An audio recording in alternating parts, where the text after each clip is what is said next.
Good morning, everybody. My name is Deborah Byrne from Deborah Byrne Psychology Services, known across social media as DBpsychology.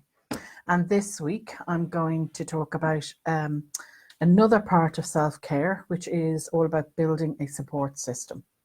Now, the thing we have to realize about support systems is a lot of the times we have gotten it into our heads, or we have associated it with when somebody has a mental health illness. And that could be, that's further from the truth. Yes, you do need support when you have mental health illness, or if you have physical illness as well. But a support system is, in fact, for everybody. We all need a support system in place. I don't care who you are, you need a support system. And the reasons we need a support system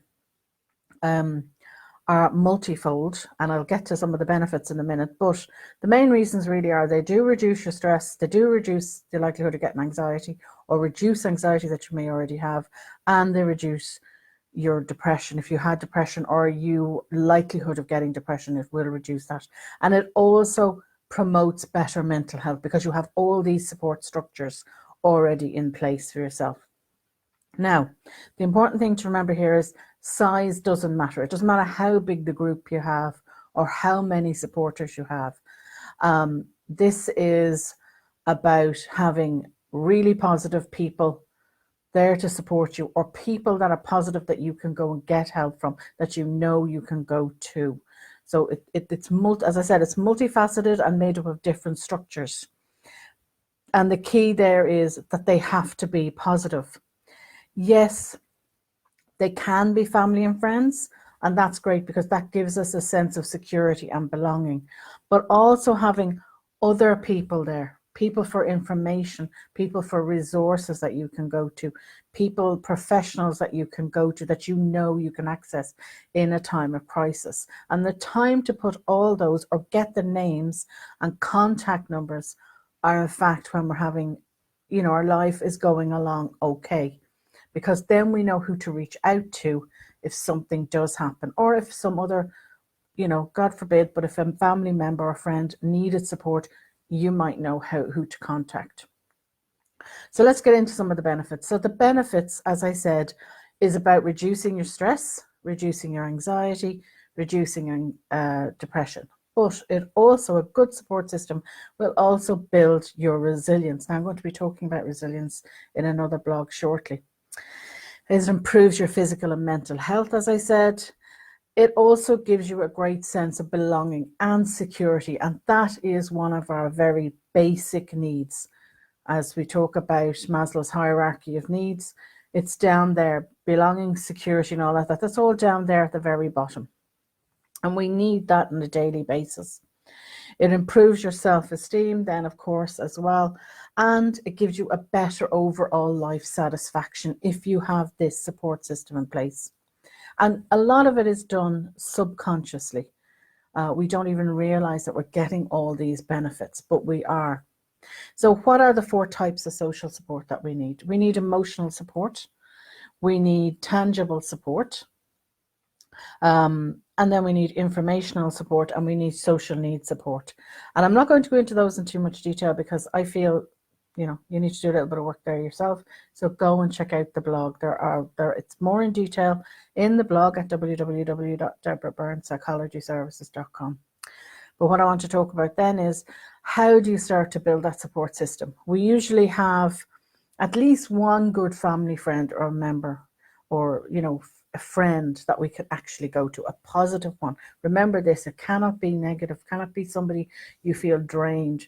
You cannot be somebody that you feel you're emotionally supporting all the time. It has to be somebody who's there for you no matter what. But also, they're there to call you out when they know, you're slacking off, or you're not doing, what you do. They'll be completely honest with you, as well as supporting you at times of trouble.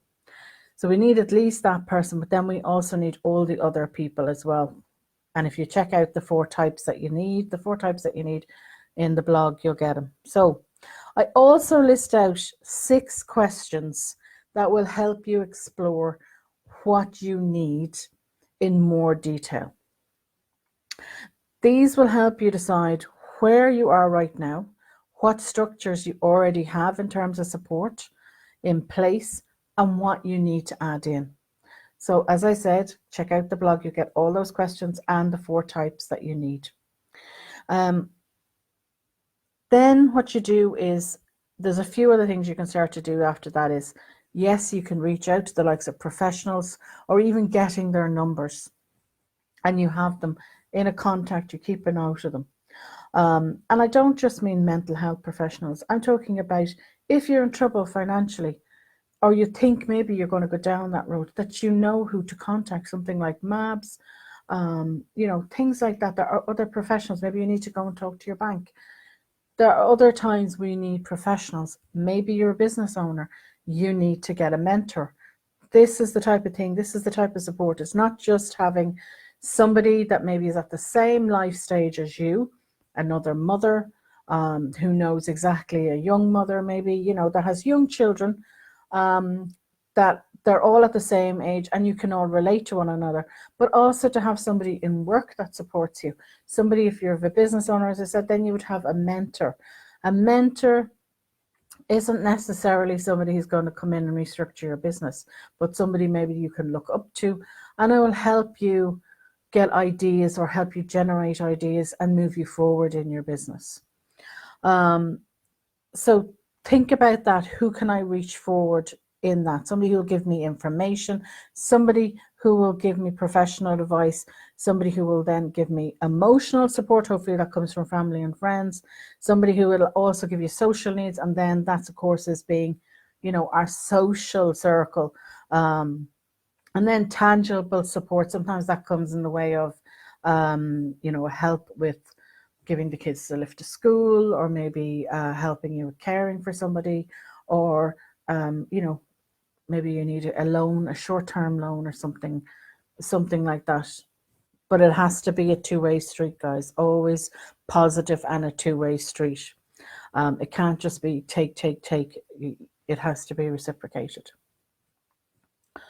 And then what I would suggest to you is, so if you're starting to add in, you want to add in, there are other places you can add in terms of socially and also emotionally too, and help you with a sense of more belonging, is to try new activities.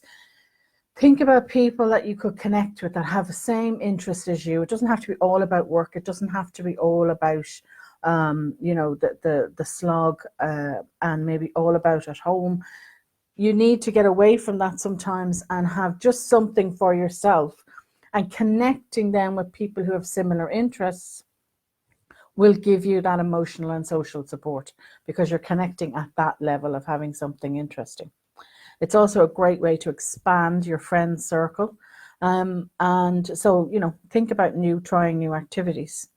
And the next point would be to be willing to ask for help. So this again will be, as I said, about professional support, maybe more so than anything else. Your GP, of course.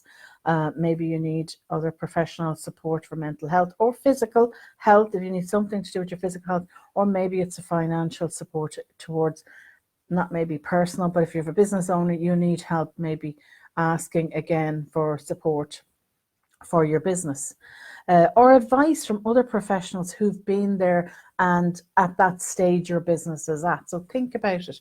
Where am I at in my career? If I have a business, where am I at? Do I need information from somebody else? Do I know? Can I reach out? Am I willing to go and ask somebody who has done that, who is at maybe a next step up from us, from me, where I'm at the moment? I need to maybe ask them. They might have an insight, or they may be able to look and see, maybe, help you review. Maybe you don't want to do what you're doing anymore and you want to take a next step. Being able and being willing is another step you can take, but you have to be willing to ask for help. And there's a variety of ways you can do that.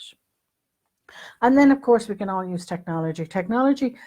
Yes, technology can be bad, and I do caution about that.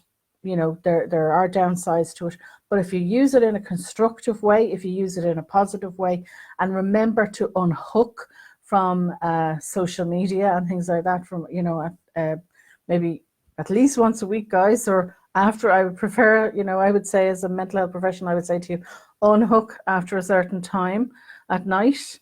and have some downtime. And I would certainly say never have it on during meals, particularly if you have children or you have other people, you know, you're eating with other people. Try not to do that. It's you're teaching them bad habits there. But we can use technology to reach out, and I can think of so many support groups that are positive on the likes of Facebook and Twitter. They do run hours. I know they run mental health support hours on Twitter. I know they run business hours on Twitter. Wexford Hour is a great example, and I know there's Women's Inspires, another great example for business owners. There are different, in Ireland, there are different hours where you can promote your business with other business owners, and they will help promote your business. They're great hours on Twitter. But there's also the likes of Able Hour on Twitter, which helps people and family members who have disabilities. Now, the same happens on Facebook. You have menopause support groups, you have postnatal depression support groups, both on Twitter and on Facebook. So you can see there's a number of examples there of ways you can use social media to your advantage and in a positive way. So don't think, you know, don't think technology is all bad. It can be good. So I'm going to leave it there for this morning. Do check it out. It's at www.deborahbyrnepsychologyservices.com. And as I said, I go into more detail about the 4 types of social support that we all need in the blog, and those 6 questions you can ask yourself to assess where you are right now in your life and where you need to expand that social support and support system that you need. Everybody, and I mean everybody, needs in place. So I will say good morning and thank you all for listening, and thank you to everybody who watches in replay.